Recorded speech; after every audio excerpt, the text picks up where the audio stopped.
And the marriage was fixed. She's a princess. A huge wedding was set up.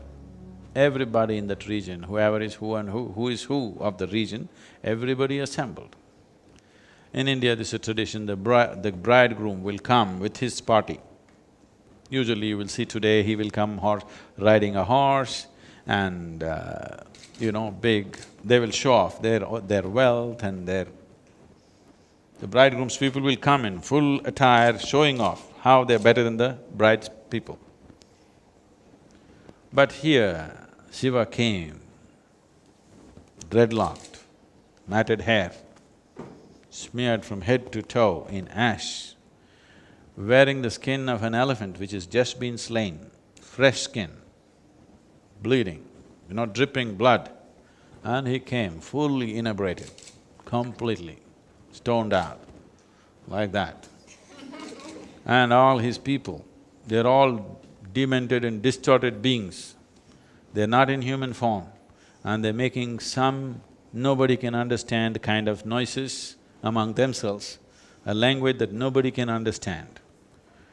And Meera, Parvati's mother, looked at this groom and she again omaed.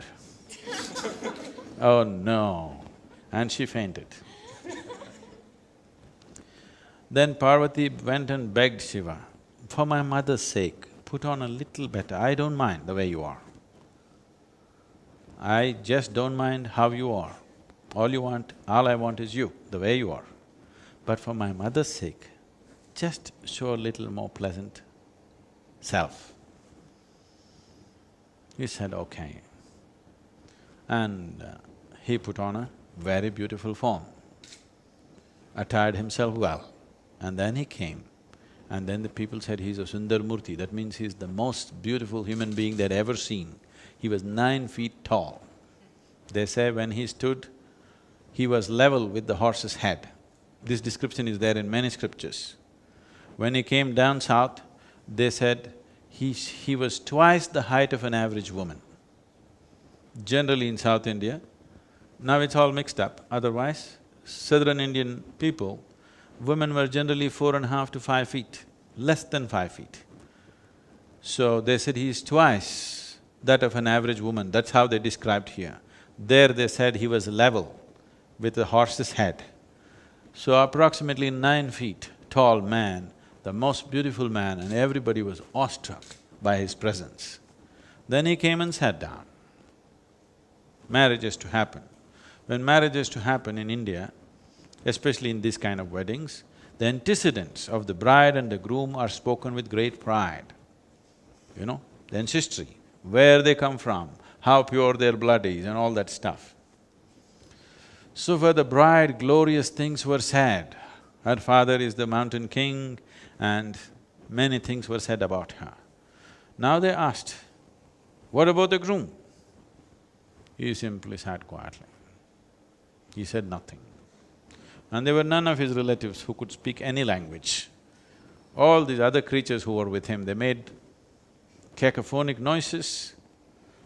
Then the bride's father was disgraced by this, a man without antecedents. How will he marry my daughter?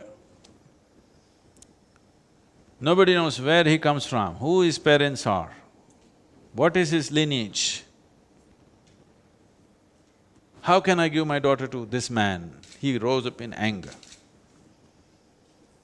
Then there was a sage, Narada, who had a single-stringed instrument called ektara. He just did tang, tang, tang. The king got even more angry. What are you doing ektara for? Narada said, this is his antecedents. He has no father, he has no mother. Then what's his basis? Tang. His basis is sound, reverberation. He's just born out of a reverberation. He has no parentage, no antecedents, no lineage. Then the king was freaking, but the wedding happened.